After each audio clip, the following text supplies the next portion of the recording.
Olha só, eu sentindo gostoso aqui no corpo de ver vocês duas. Uma Harisha aqui aparecendo atrás de mim. Bem- Bem-vinda, Lael, bem-vinda, Mônica. Hoje nós temos um momento muito especial, né, de poder receber vocês duas que são professoras, não são brasileiras e falam português. Então, eu me sinto muito honrada e muito feliz também, não só pela trajetória de vida profissional de vocês, mas como mulheres e também, né, por todo esse conhecimento. A live de hoje, que na verdade é uma aula, porque elas vão compartilhar conosco conhecimento, o tema da live é o trauma dentro das organizações. Então, a gente está recebendo a Lael, que é professora de experiência internacional somática, né? Professora de Rolfing, e a Mônica, que é autora de diversos livros, e um deles falando sobre liderança e inteligência emocional. E eu não posso começar essa live sem falar uma frase que me inspira. E essa frase é a seguinte: o propósito fundamental para o qual o Rolfing foi desenvolvido é o potencial humano. É uma frase da Ida Rolfing. E por que eu escolhi começar essa frase no início dessa live, onde a gente vai falar sobre trauma, onde a gente vai falar sobre organizações e sobre liderança? Quando eu escutei essa frase a primeira vez, eu senti todo o meu corpo chacoalhar.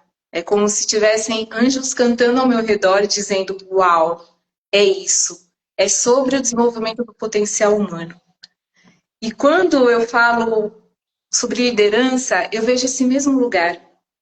É sobre desenvolver o potencial humano, né? É a beleza de ver as coisas fluírem, as coisas crescerem, as coisas acontecerem, e a gente vê a potência nas pessoas, nos processos, né? Então, eu me apaixonei pelo Rolfing quando eu escutei essa frase, porque ela faz muita conexão com aquilo que eu acredito e que também faz conexão com o tema de liderança, que é um pouco que a gente vai falar também com a Mônica, e é como eu enxergo também, né? O líder. Bem-vindas.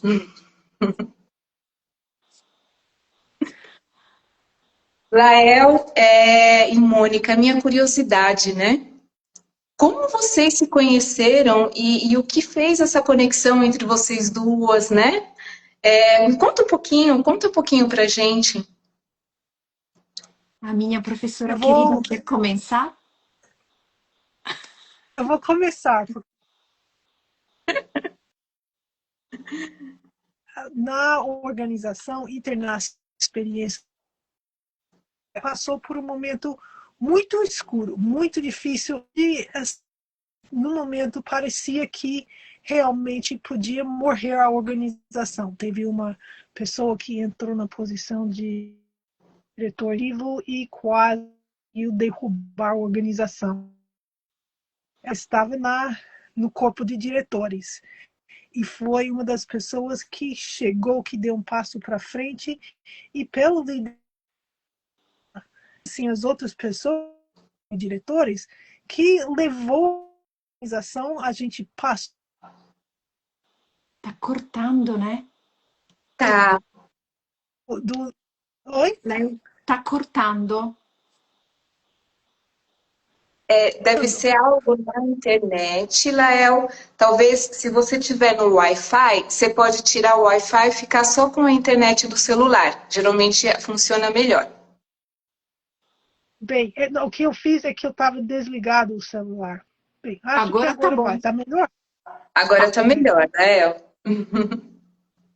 Então, assim, resumindo, foi justo pela qualidade de liderança da Mônica que eu creio eu as pessoas na nossa organização docente tem nosso corpo docente e decente temos uma grande gratidão pela maneira que ela mostrou a liderança dela nesse momento tão difícil e que foi um momento, como eu falei, que a gente quase, sabe, quase acabou. E em vez de acabar, fomos para uma nova etapa com uma liderança e uma liderança e um relacionamento na organização muito mais humana. Então, eu conheci a Mônica, ela realmente mostrando as qualidades das quais ela está escrevendo e trabalhando. Excelente. Obrigada, Lael. Mônica? Me tocou o coração, Léo. Você sabe que muitas vezes eu faço muitas coisas nas organizações e eu até tinha esquecido, porque a gente passou através de tantas coisas. Mas você sabe uma coisa muito interessante? Hoje o Michael, que era um outro dos diretores que estava naquela época, a gente era 3 diretores, né? E o Michael hoje me escreveu. Então, olha que coisa, você levantou de novo essa situação. Não, foi uma coisa muito bonita, porque realmente a gente estava passando, como muitas organizações passam, através de uma tempestade, né? Uma tempestade, um tsunami. Um tsunami. Foi um E eu tinha tsunami muito. mesmo. Sim, e a Léo foi também minha professora depois, né? Quando eu me formei em SE também. Então, ela foi minha professora no nível mais avançado. Então, muita gratidão também de estar aqui. Legal, olha só, não sabia dessa história, Lael. Fiquei feliz em saber. E, Lael, a gente entrando um pouquinho mais, né, no tema da live, no aspecto do trauma, a minha pergunta para você também. Por que a zebra não tem úlcera? E alguns líderes podem ter. Então, agora é o momento da gente contar o segredo da zebra, né? Você pode explicar para a gente, Lael, por favor, o segredo da zebra? O zebra não tem úlcera?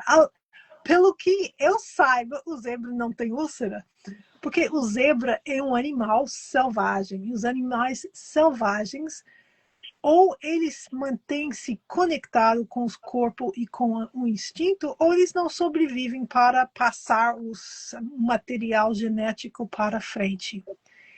E o líder é um ser humano. E nós, seres humanos, somos muito complexos. Temos um córtex, né? Um neocórtex que tem a possibilidade de passar por cima do instinto, de passar por cima das sensações e do conhecimento corporal, que quando a gente escuta, nos leva para o bem-estar e nos leva para o equilíbrio. Mas nós, seres humanos, podemos passar por cima disso com o nosso córtex, né? Nosso neocórtex. E quando a gente faz isso, aí a gente vai cada vez mais afastar das sensações corporais que podem nos guiar para a nossa saúde e bem-estar. Nossa, muito, muito importante. E, Mônica, você com a sua visão, né, mais dentro do olhar como antropóloga, né? Você pode trazer um pouquinho mais de palavras sobre o trauma silencioso que também se espalha nas instituições, que é um pouco da sua experiência profissional, né? Sim, e vou retomar as palavras também da Lael, porque realmente o ser humano é muito complexo. Então, a gente está falando aqui, tentando também simplificar um pouco toda essa complexidade. Então, com certeza, tem vários fatores que entram em jogo.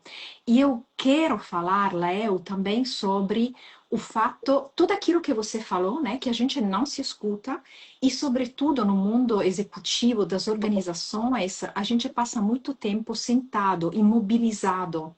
Então, não é só um trauma que pode acontecer, e Lael pode falar ainda melhor, mas é algumas vezes uma cronicidade, uma imobilidade que o simples fato de não movimentar o corpo, de não seguir, por exemplo, o fato que eu quero bocejar, que eu quero ir na toalete, que eu quero talvez, sabe, espreguiçar, tudo isso também contribui a criar esse movimento de mal saúde mental, de pouca saúde mental, porque está tudo conectado.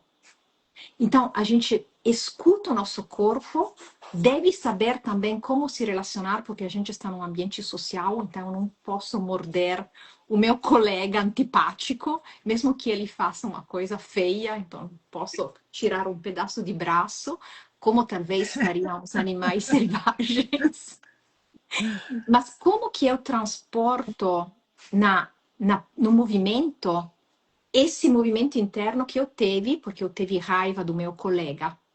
Então, esse faz parte também da inteligência emocional. Como que eu transfiro na prática essa descarga emocional para que seja aceita e também para que eu não me prejudique, né? Eu quero lançar também a bola para vocês, porque quando eu freio os movimentos espontâneos, como fala também Peter, né? O Peter Levine, eu estou bloqueando micromovimentos que dia depois dia, semana depois de semana, mês depois meses, eu tô com um monte de coisas bloqueadas. Imagina anos depois anos. Nossa, com certeza, com certeza. Então, a experiência traumática, ela pode mudar, de alguma forma, o comportamento do indivíduo, da pessoa. Se essa pessoa tem uma posição de liderança dentro de uma empresa, dentro de uma corporação, qual é o reflexo disso no coletivo? Se ela não para e não tem esse momento de conexão com o próprio corpo, ou faz um trabalho terapêutico específico, ou procura ajuda, né? Qual é o impacto disso, né, nas empresas, nas organizações? E algumas pessoas estão perguntando se a live vai ficar gravada. Vai ficar gravada sim, no nosso perfil. E se vocês quiserem também colocar algumas perguntinhas, algumas coisas, podem colocar aqui no final. A Lael e a Mônica podem responder. Vocês querem falar um pouquinho sobre disso, né? Como isso afeta o coletivo, quando a gente pensa dentro desse aspecto mais corporativo? Começo, Léo, ou você vai? Como você quer, Mônica. Porque a gente é tão querido que. Não, vai você, não, vai você, não, você.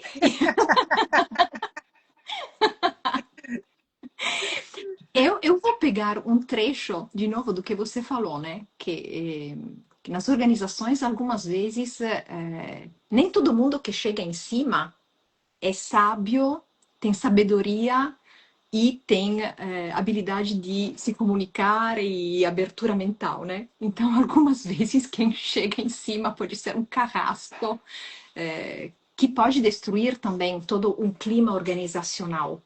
Isso não depende do fato que é uma organização privada ou pública, pode ser até uma família, né? A gente sabe que tem um monte de trauma, então mesmo nas organizações é o mesmo funcionamento, ou seja, se as pessoas que têm muito poder têm muito traumas e bloqueios, elas podem impactar negativamente. E a gente está vendo isso também ao redor do mundo, né?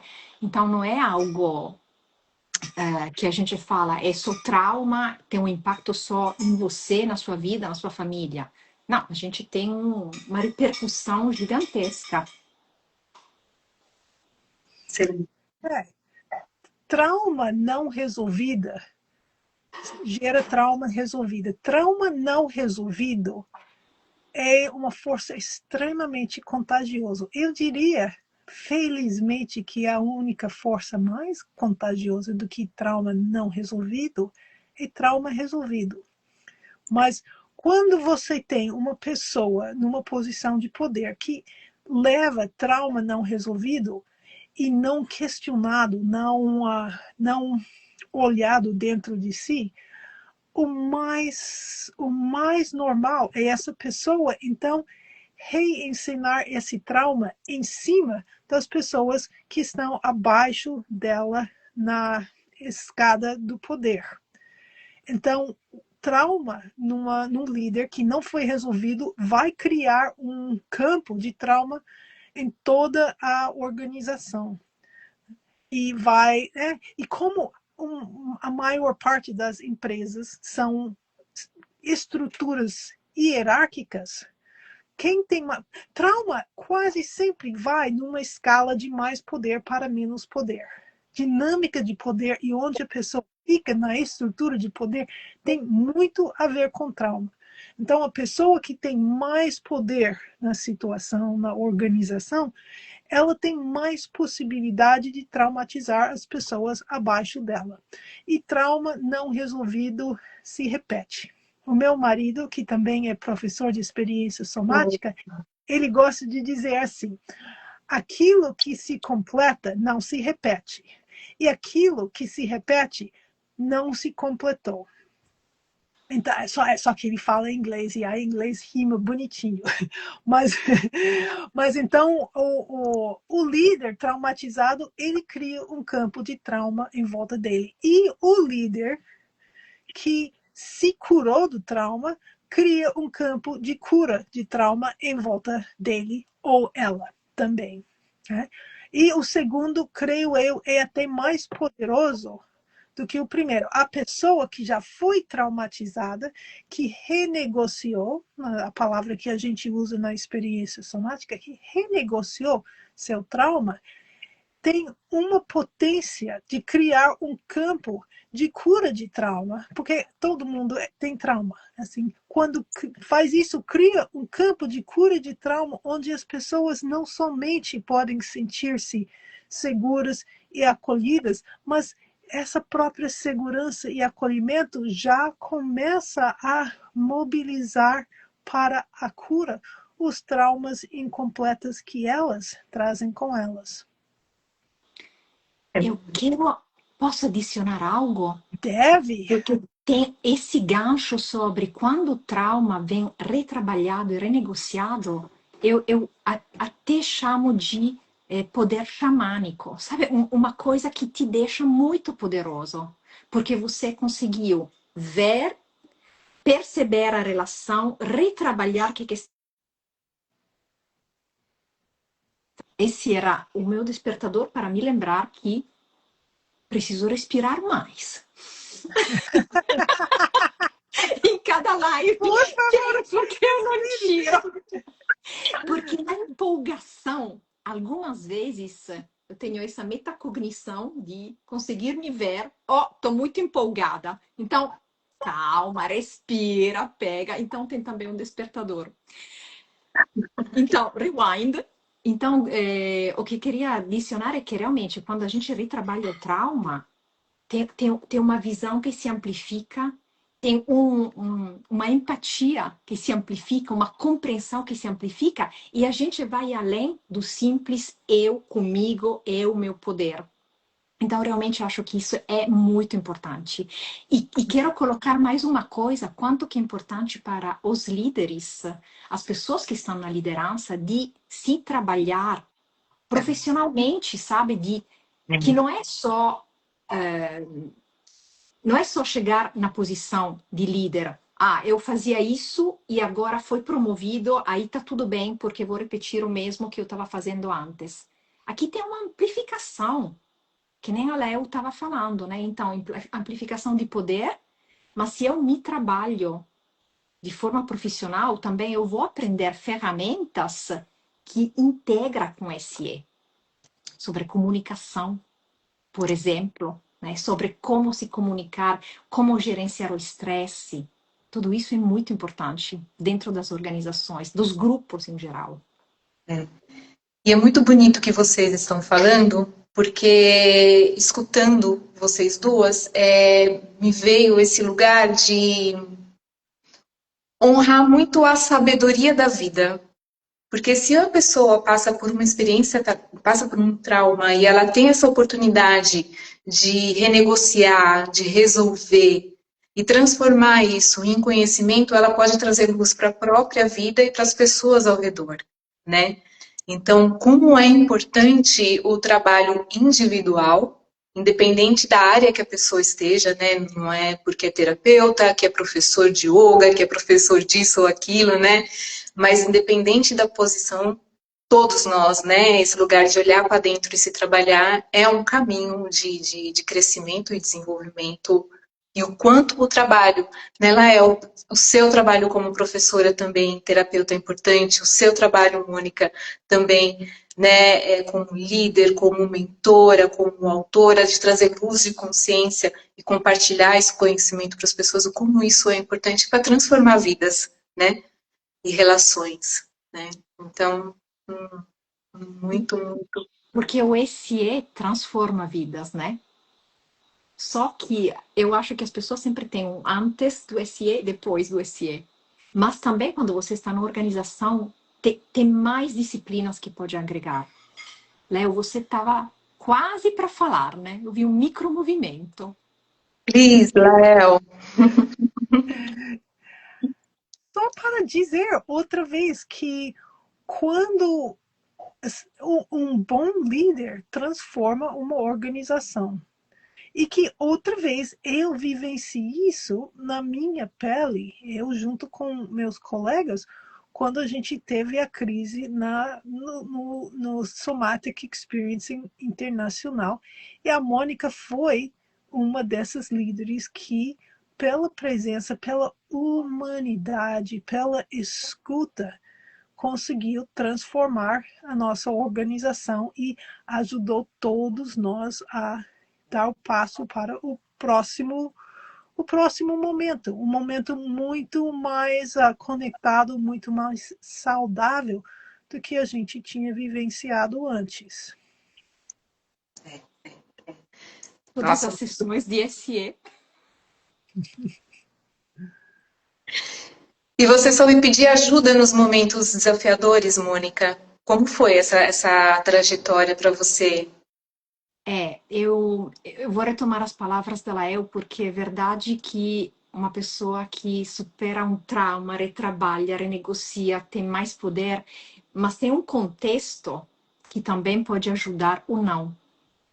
Porque tem um monte de forças, né, dentro de uma organização, dentro de um grupo complexo. Então, tem a agenda secreta da pessoa que talvez quer alavancar mais do que o bem comum. Tem muitos fatores que interferem. E eu acho que aí, mesmo para os líderes e as líderes que estão escutando, é importante achar aliados, é importante achar pessoas que te ressurçam,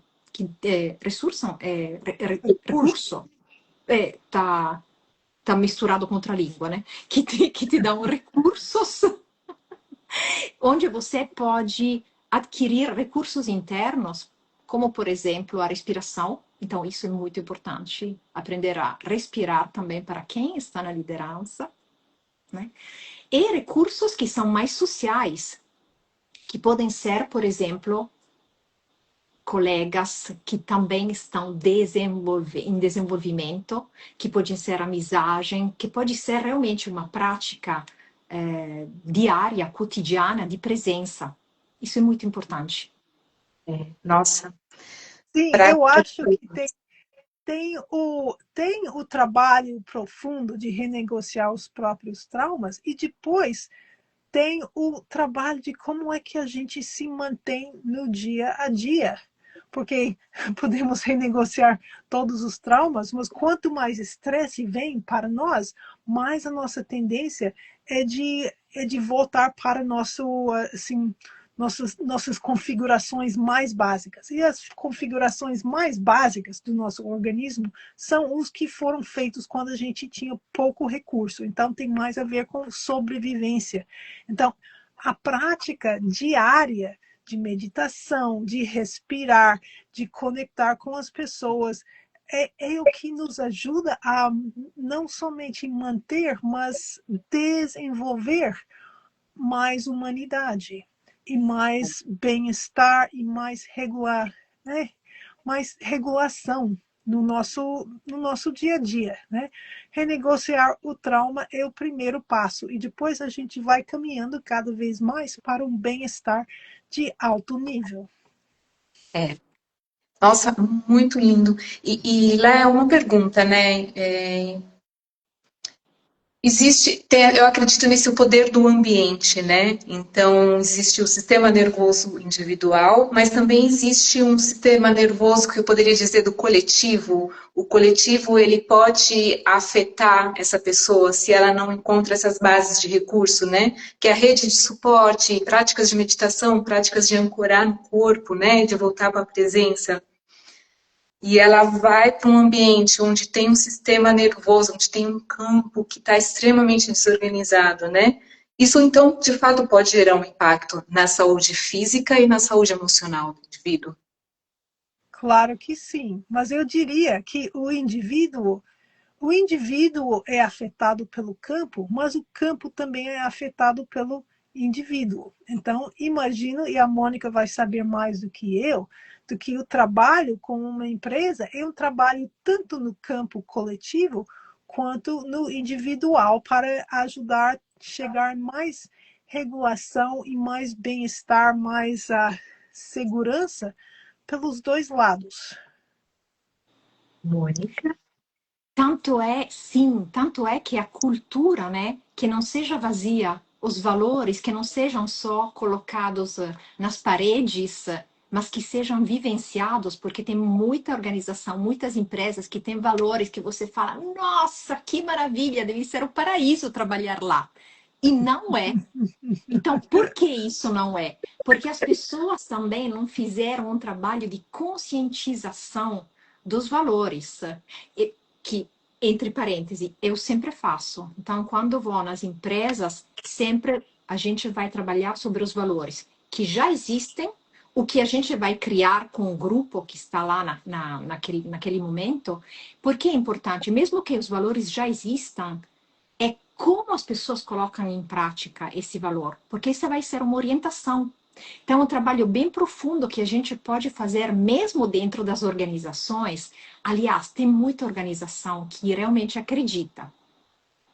E o que é importante é fazer percursos, porque senão é que nem a Lael falou. Se é uma vez, sabe, agora que também está chegando mais porque hoje eu falei italiano, teve uma conferência em italiano, teve uma em francês e agora com vocês, então tô todo lá. Léo, não sei se você também misturou as línguas hoje, com Jonas, provavelmente, né? Hoje eu só falei português. Só... Mas você está bem compreensível, Mônica.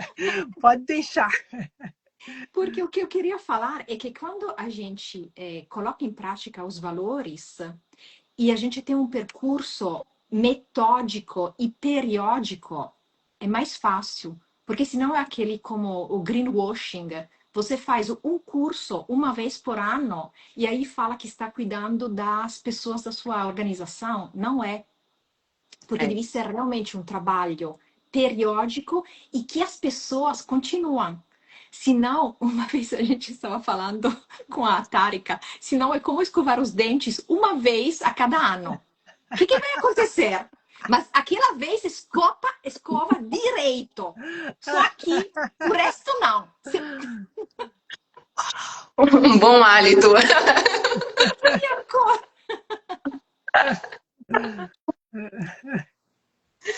Ótimo. A gente tem um comentário aqui do Rolox, né? Muitos gestores não se dão conta que possuem traumas, porém os colaboradores sofrem o impacto desses gestores. Quais os possíveis recursos coletivos que os colaboradores podem recorrer para lidar com esses tipos de gestores? Te deixo responder, depois eu respondo? Responda você primeiro, Mônica, que essa é mais sua área. Tá. Com certeza, as empresas, a maioria das empresas tem possibilidade de ter cursos de desenvolvimento profissionalizantes, sobretudo quando as pessoas que são contribuidores individuais, né, estou utilizando um pouco a linguagem da empresa, se tornam líder de pessoas ou líderes de líderes, que é ainda mais para cima, ou líderes de seções, né, de uma secção da empresa, por exemplo, o diretor de marketing, que tem toda uma parte da empresa que cuida, né? Então, os cursos existem. Claramente, depende se dentro desse curso tem também esse aspecto de inteligência emocional, de compreensão de como funciona o ser humano, de como funcionamos individualmente em relação com você e inseridos também no universo. Então, eu falo eu comigo, eu com você e eu na comunidade. Então, saber quais são os mecanismos. Saber o que acontece, por exemplo, se tem um clima hierárquico muito forte. Porque algumas vezes o trauma existe, mas não é tão enorme, tão gigantesco. Mas o fato de ter uma liderança, uma cultura opressiva, a cada dia desencadeia esse estresse crônico e esse trauma da repetição. Então, o que é importante? É importante que os líderes tomem essa consciência, o indivíduo também se cuide, porque tem sempre os dois aspectos, eu comigo, eu com você, eu na comunidade. Então, eu trabalho com muitas empresas que cuidam disso. E qual que é o meu cuidado? Também de inserir sempre tópicos, períodos onde a gente vai desenvolver recursos que pode ser a simples respiração consciente. E eu falo bastante da visão helicóptero, né? Todas as pessoas que fizeram cursos comigo, desenvolvimento comigo, mesmo que seja mentoria, sempre falo da metacognição, de conseguir se observar o que está acontecendo comigo, porque naquele momento, se eu percebo que eu estou quase para cair dentro do vórtex do trauma ou da emoção destrutiva, eu consigo me ver, eu consigo, por exemplo, simples recurso, tomar o meu chá com atenção, perceber o que está acontecendo no meu corpo, e isso já é um pequeno recurso. É claro que quando tem todos a classe, o C-level, CEO, CFO, todos os diretores, o presidente, a presidente da empresa que estão também engajados, né, em desenvolver essa cultura que seja mais human directed, que seja mais focalizada sobre o humano, aí as coisas vão melhor. E eu quero falar uma coisa muito importante, Léo. Vou pegar mais um pouco, depois deixo para vocês, porque acho que a gente está maduro o suficiente no século XXI para entender que tem algo a mais do dinheiro e do poder. E que o fato que dentro da minha equipe as pessoas estão bem, me deixa bem quando eu vou trabalhar. Eu não tenho aquela síndrome da domingo à noite. E eu acho que os lugares de trabalho podem ser lugares de enriquecimento humano, de encontrar pessoas e você estar, sabe, eu lembro que em algumas ocasiões, né, nas empresas, eu tinha melhores amigas, melhores amigos, e era um prazer trabalhar junto. Não deve sempre ser nossa, amanhã é segunda-feira. Mas isso é importante, né? A contribuição dos indivíduos e também de quem está em cima. Com certeza, com certeza. Eu acho que fazer parte de uma equipe que está criativo, onde a contribuição de cada pessoa é vista, é honrada, onde a equipe está conseguindo fazer a tarefa e de uma maneira criativa, ou seja, todo mundo se sente seguro e respeitado, começa a ser um prazer ir para o trabalho. Né? E eu ia dizer também para a pessoa que perguntou, só porque a pessoa em cima está traumatizada e está procurando espalhar o trauma para baixo, o indivíduo tem muitos recursos e um dos grandes recursos é de criar aliança com as outras pessoas no seu nível. Criar aliança, criar engajamento social, criar amizade, não deixar as políticas divisivas, né, de cima, chegar e afetar você. Porque tem uma coisa que acontece quando o campo é um campo de bem-estar, é um campo de respeito, é um campo de amizade. Políticas carrascos, como fala a Mônica, não conseguem chegar. Então, a pessoa que está no nível abaixo na hierarquia, o que ela pode fazer é construir, junto com os colegas, a cultura que ela quer que a organização tem. E isso, naturalmente, quanto mais simples práticas que ela tem para se perceber de conscientização, de presença, de gentileza, de ver o outro, de acolher o outro, de ser acolhido pelo outro, isso já muda a cultura e muda o campo abaixo. Então, num certo momento, quando o campo embaixo muda, as políticas de uma pessoa que está mais traumatizado ou menos sensível, menos gentil, menos humano em cima, já não conseguem dividir mais. E essa talvez seja uma das grandes dificuldades, é que essas políticas traumatizados, eles dividem. E aí eles viram as pessoas na equipe uma contra a outra, porque a percepção é que só tem tanto espaço para bem-estar. E se eu não pegar rápido o meu e expulsar o outro, não vai ter para mim. E quando a equipe em si, melhor é com o líder, naturalmente, mas a equipe em si começa a responsabilizar para criar uma cultura de respeito mútuo e de apoio mútuo, isso já muda todo o campo. Nossa, que lindo, Léo. Nossa, que gostoso te escutar. Com certeza, com certeza. É um pouco do que eu costumo conversar com a Mônica sobre a liderança por exemplo, você ser o exemplo, né?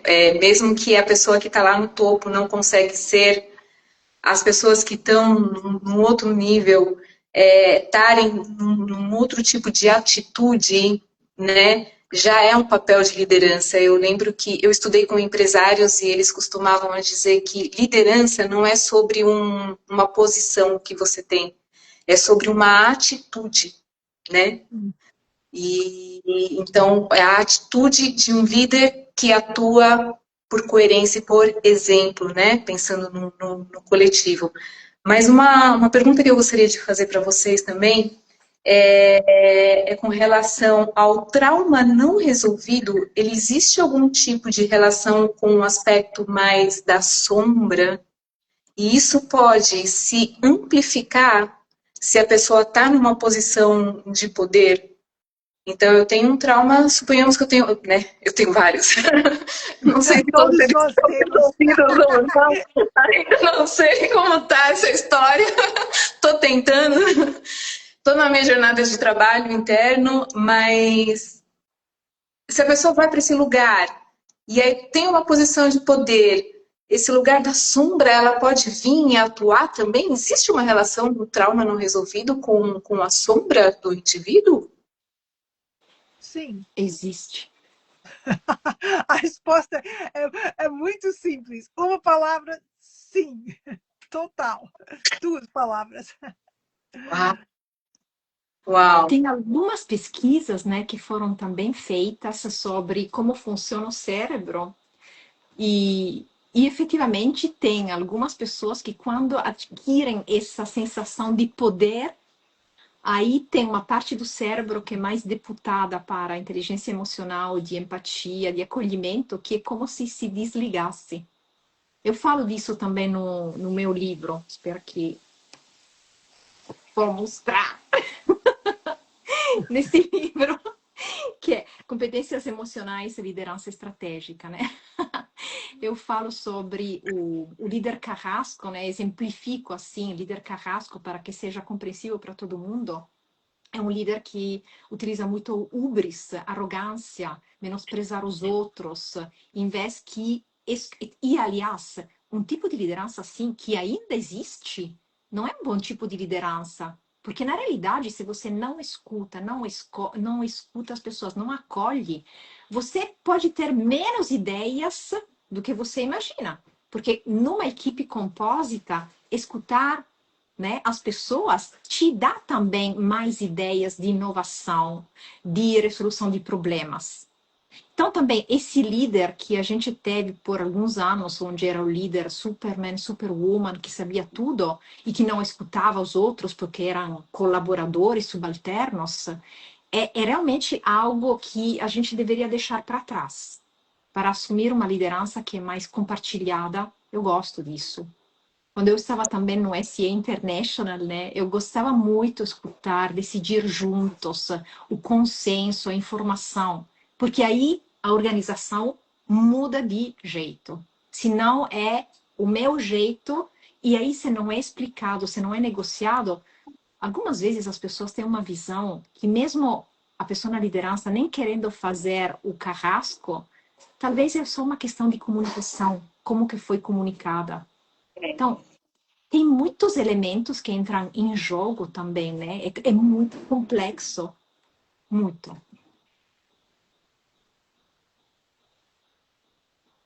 Você Eu já quer dei falar? minha resposta, foi sim. O líder traumatizado passa a sombra da traumatização não resolvida para abaixo, né? Falamos em inglês, shit rolls downhill, né? Assim, o trauma, ele desce assim a hierarquia, né? Trauma e posição de poder tem tudo a ver. Uau, uau, uau. Como é importante, então, né? Às vezes chegar com uma lanterna e trazer a luz de consciência para essas sombras, né? E aí a gente vê toda a bicharada, né? Tudo borbulhando, e aí é o momento de olhar, ver, trabalhar, transformar, mudar, né? Muitas É que, coisas. é E que tem, esse tenho momento, certeza que a Mônica vai saber as pesquisas que, inclusive, assim, a produtividade numa empresa onde tem assim uma cultura saudável, a produtividade é lá em cima. Eu não tenho essas pesquisas, eu já ouvi falar, mas a Mônica deve ter assim na. sim, sim. E tem, inclusive, vários ramos também do empreendedorismo e da desenvolvimento organizacional que trabalha nisso, para ver, por exemplo, quanto que a segurança psicológica no trabalho, né, essa percepção de ir no trabalho, ter alianças, ter amigos, ter amizade, poder confessar que você não sabe tudo isso é muito importante. Se chama exatamente segurança psicológica no trabalho e é super desenvolvido. Por quê? Porque a pesquisadora aqui começou a verificar o que acontecia nas equipes de alta performance. Então, as equipes de alta performance têm a possibilidade, os membros, de falar: gente, essa coisa eu não sei. Gente, eu preciso de ajuda aqui. Né? Então, essa troca saudável de falar: esse é o meu limite, preciso de ajuda. O fato de ter, a gente sempre fala, né, de engajamento social, chegar no trabalho, ter pessoas que te acolhem, que seja mesmo só com um sorriso, com um olhar. Então, esse realmente faz uma grande diferença. E a segurança psicológica nasceu exatamente de pesquisas sobre equipes de alta performance. A introdução da inteligência emocional também, dentro das empresas, tem um crescimento. Por quê? Porque as pessoas trocam ideias, porque as pessoas se conectam, porque as pessoas multiplicam, né? Imagina só a nossa conversa aqui, nós três, quantos aspectos diferentes que a gente está agregando. Então, sim, Léo, sim, também, vírgula, tem. Sim, e como assim, como a criatividade e o gênio floresce numa situação de segurança. Quando a pessoa se sente segura, ela nesse é o momento que a criatividade dela vem à tona. Quando a gente está dentro de um clima de sobrevivência que está cada um olhando para o outro. Será que o outro vai assim pisar em mim para galgar na escada de poder? Será que eu vou ser mandado embora amanhã? Será que essa pessoa que não gosta de mim vai virar assim, vai ter um lugar mais alto do que o meu na hierarquia? Quando a pessoa está no estado de insegurança, de fuga e luta, né? Nesse momento, a criatividade dela não funciona. Quando a gente está no estado de fuga e luta, desliga o córtex. Todo o sangue vai para os sistemas que têm mais a ver com sobrevivência, porque sobrevivência é mais alto na hierarquia de importância do que a criatividade. Se, né, a gente não sobrevive, a gente não vai ser criativo amanhã, mas se a gente se sente em perigo, aí a gente vai para a sobrevivência para amanhã, quando resolver isso, se tornar criativo. Então, assim, a segurança tem muito a ver com engajamento social. O engajamento social tem a ver com segurança. E tudo isso cria aquela cultura onde a pessoa quer ir trabalhar. Domingo à noite ela fala, olha, sabe, final de semana foi bom, mas amanhã eu vou porque eu estou com algumas ideias criativas sobre esse projeto que a gente está trabalhando e eu não vejo a hora de trocar com meus colegas. Talvez eu até liguei para a colega ou passei um recado no final de semana assim, sabe o que eu pensei? Porque quando a gente está animada, quando a gente está seguro, quando a gente gosta das pessoas e sente seguro e sente amor e respeito mútuo com as pessoas, a gente está cheio de ideias e as ideias, o próprio trabalho criativo vira um grande prazer. É uma das nossas necessidades muito, assim, não básicas de sobrevivência, mas básicas de bem-estar, é que a gente se envolve em alguma coisa que envolve a criatividade e que faz a gente sentir que está contribuindo a alguma coisa maior do que a gente. Então, tudo isso tem tudo a ver com a cultura e com o ambiente na empresa. E eu quero colocar também um outro exemplo que algumas vezes acontece, né? Que quando as pessoas têm medo, exatamente, o medo está tão presente, o medo de se expressar, o medo que o outro me mande embora, o medo que o outro me critique, que eu nem consigo pegar. Esse é um exemplo que eu escrevi também no livro. Né? Nem consigo pegar as indicações, as consignas básicas. Por que eu te falo isso? Porque eu escrevi no livro que se tem alguns dos teus colegas que muitas vezes te repete para explicar o mesmo conceito, talvez não é que a pessoa falta de inteligência, e que a pessoa dentro está com tantas perguntas de medo, de insegurança, que, de novo, desliga aquela parte do cérebro da atenção, da criatividade, porque só está preocupada em não ser jogada embora, ser mandada embora, que os colegas façam mobbing, intimidem. Então, realmente, esse ambiente mais aberto ajuda as empresas a florescer. Nossa, exatamente. O Stephen Porges fala muito sobre segurança, né, que desenvolveu a teoria polivagal, né. Eu acho que tudo que foi explicado, né, fala muito também da teoria polivagal. Mas, Léo, você pode trazer de uma forma mais simples, né, o que é a teoria polivagal, como ela pode contribuir, né, nesse ambiente também, né, dentro do tema que a gente está falando.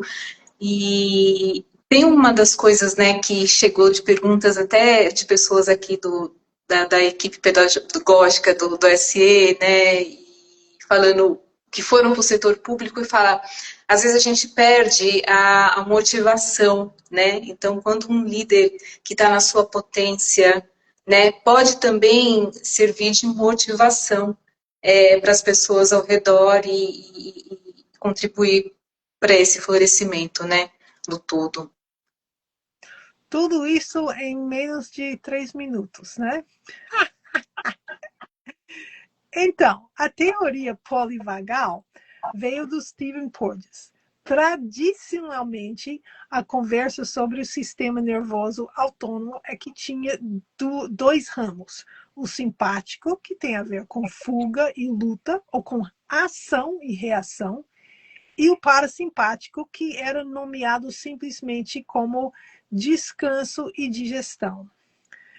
O Stephen Porges, ele notou, ele não inventou, mas ele notou que nos mamíferos e nos animais sociáveis, o ser humano tem o mais complexo, tem todo um, vamos dizer, um subsistema do parasimpático que tem a ver não com descanso e digestão, mas com engajamento social, com criação de vínculos sociais de amor, de respeito, de amor, né?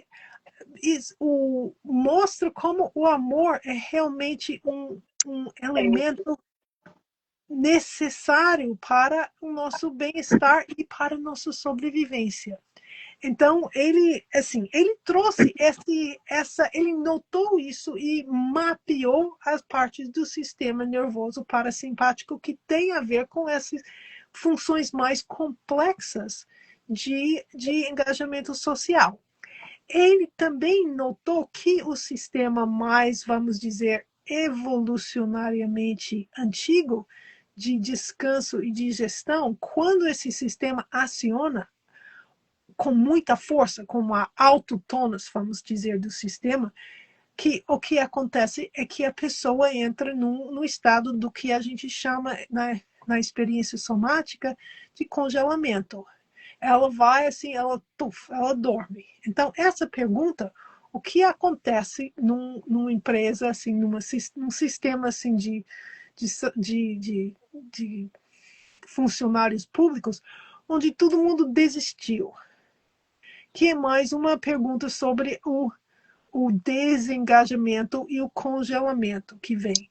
E em termos de experiência somática, a gente pensa que o congelamento acontece quando a gente se encontra em uma situação de sobrevivência, de fuga e luta, e não temos ação que possa nos salvar. E certamente numa empresa, num trabalho, a gente às vezes sente perigo de vida. Perigo de vida para muitas pessoas é perder o emprego.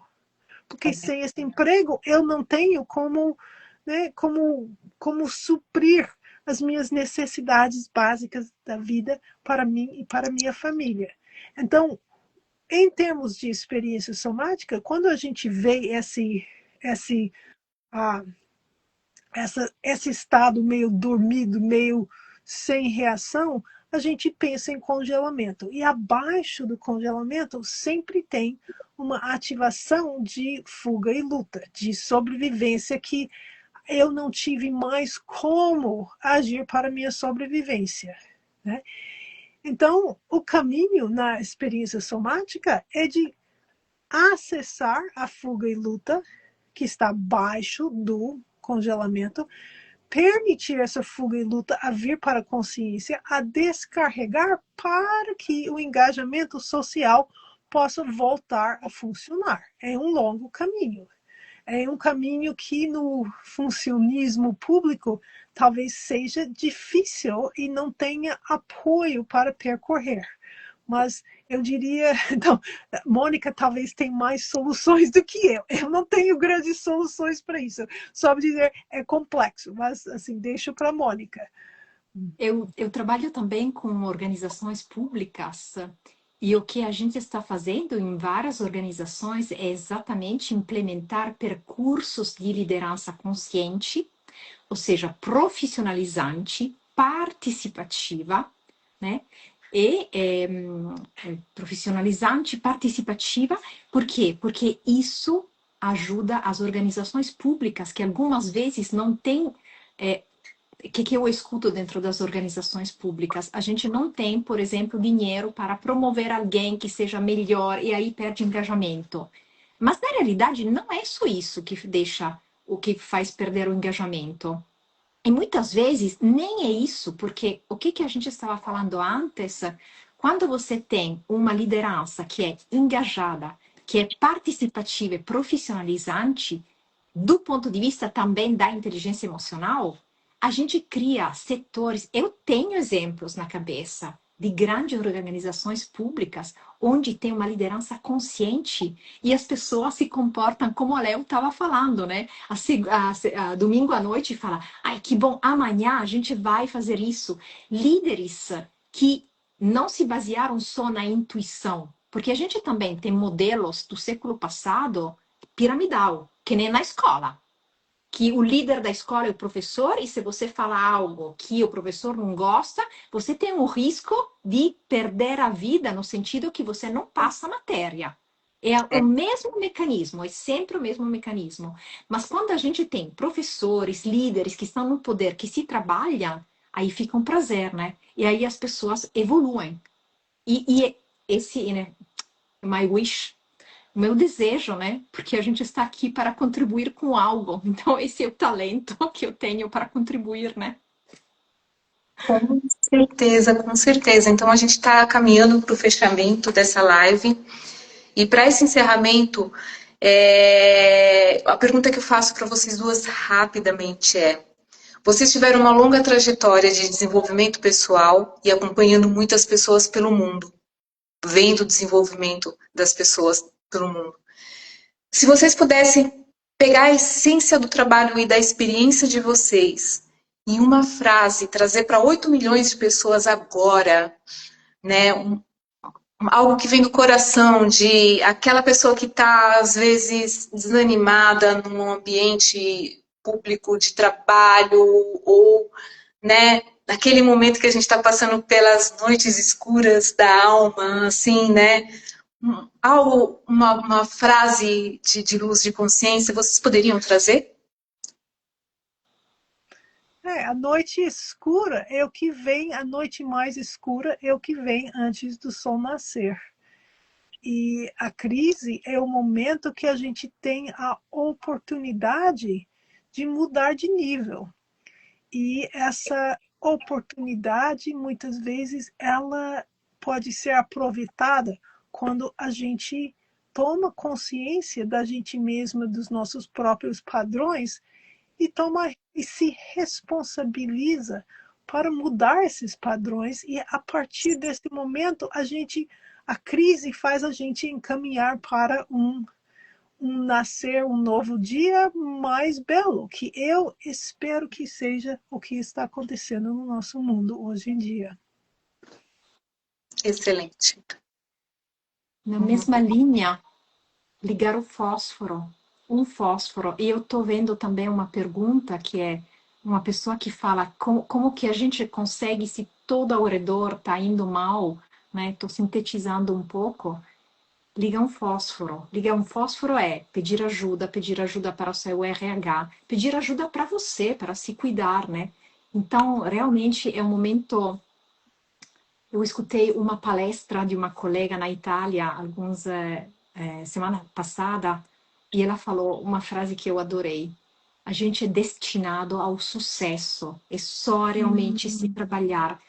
E eu amei essa frase, me deu uau, a gente é destinado ao sucesso, todo mundo, né? Então, me tocou o coração, por quê? Porque na realidade é começar a agir. Então, quando a gente age com consciência, liga o fósforo, se prepara para o dia seguinte, se profissionaliza, faz curso, se desenvolve, isso te ajuda, isso vai mudar, vai mudar. Excelente. Muito obrigada, Mônica. Muito obrigada, Lael. E o meu convite que eu faço para todos vocês que estão assistindo a gente, né? Recentemente, a Mônica lançou o livro dela, que eu li e gostei muito, né? Que fala sobre competências emocionais, liderança estratégica. Ela oferece também, faz um trabalho aí de mentoria com muitas pessoas individualmente, né? Com empresas, né? Em diversos países. E tá no forno, em breve vai sair do forno, não sei se eu posso falar ou não posso falar, mas um trabalho lindo também da Lael, muito conectado com toda a experiência dela, com o corpo, com todo o conhecimento que ela tem, né, como professora de SE, como professora de Rolfing, como Lael, como ela, a mulher que ela é, com um conhecimento dela e único que só ela tem. Então, eu estou aqui, assim, já de bastidor, torcendo, né? Então, acompanhem que pode ser que muito provavelmente saia coisas do forno, né, Lael? Tá saindo um curso sobre curas de dores de cabeça. No início do ano já sai. Eu tô muito animada com isso, Léo. Eu tô bem curiosa e, de verdade, assim, num lugar muito de coração, eu quero te agradecer pelo seu tempo, a sua disponibilidade em estar aqui com a gente, estar comigo, com a Mônica, com as pessoas que estão assistindo agora e as pessoas que continuam assistindo. E eu tenho certeza que muitas pessoas vão se beneficiar das palavras que foram ditas hoje nessa live. Muito obrigada, Tárika. Muito obrigada, Mônica. Um grande prazer reconectar com ambas. Coração palpitando. Gente, boa noite, bom descanso para vocês e também para vocês que assistiram a gente. Tchau. Tchau, muito obrigada.